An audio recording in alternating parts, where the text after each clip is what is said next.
সুপ্রিয় দর্শকবৃন্দ, আসসালামু আলাইকুম রহমতুল্লাহি ওয়া বারাকাতু। শরীফ ওসমান হাদি গুলিবিদ্ধ হয়েছেন। তো তাকে দেখতে গিয়েছিলেন একই আসনের অর্থাৎ ঢাকা ৮ আসনের বাংলাদেশ জাতীয়তাবাদী দল বিএনপির প্রার্থী মির্জা আব্বাস। তিনি যখন হাদিকে দেখতে গিয়েছিলেন সেখানে গিয়ে একরকম তোপের মুখে পড়েন তিনি। হাদির সমর্থকরা তাকে ভুয়া ভুয়া বলে স্লোগান দিতে থাকে। তো সেখানে আসলে কি হয়েছে এটি নিয়ে দেশ টিভি অনলাইনে একটি খবর প্রকাশিত হয়েছে, যার শিরোনাম করা হয়েছে ডামেকে তোপের মুখে মির্জা আব্বাস। খবরটির বিস্তারিত বলা হয়েছে, ঢাকা ৮ আসনের সম্ভাব্য স্বতন্ত্র প্রার্থী ও ইনকিলাব মঞ্চের মুখপাত্র শরীফ ওসমান হাদি গুলিবিদ্ধ হওয়ার পর তাকে দেখতে ঢাকা মেডিকেল কলেজ হাসপাতালের জরুরি বিভাগে যান বিএনপির স্থায়ী কমিটির সদস্য ও একই আসনের বিএনপি মনোনীত প্রার্থী মির্জা আব্বাস। তবে সেখানে পৌঁছেই তোপের মুখে পড়েন তিনি। শুক্রবার বিকেল ৪টার দিকে মির্জা আব্বাস ঢামেকের জরুরি বিভাগের সামনে পৌঁছালে ইনকিলাব মঞ্চের সদস্য ও হাতির সমর্থকরা তার বিরুদ্ধে ভুয়া ভুয়া স্লোগান দিতে শুরু করেন।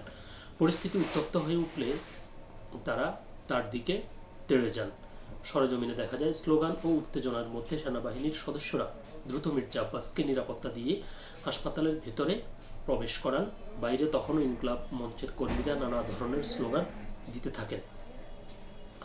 তো এই প্রতিবেদনে এ পর্যন্তই এসেছে। তবে আমি আরেকটি খবর দেখেছি একটি নিউজ চ্যানেলে, যেখানে আমি বলতে শুনেছি যে যারা তাকে তার দিকে তেড়ে যান তারা তাকে বলছিলেন যে আপনি তাকে গুলি করাইছেন বা আপনি তাকে, অর্থাৎ মানে যেভাবে কথা বলছিল, অর্থাৎ তারা মির্জা আব্বাসকে এই ঘটনার পেছনে কলকাঠি নাড়ছেন বা মির্জা আব্বাস এটা করিয়েছেন, তারা এরকমটি অভিযোগ করছিলেন।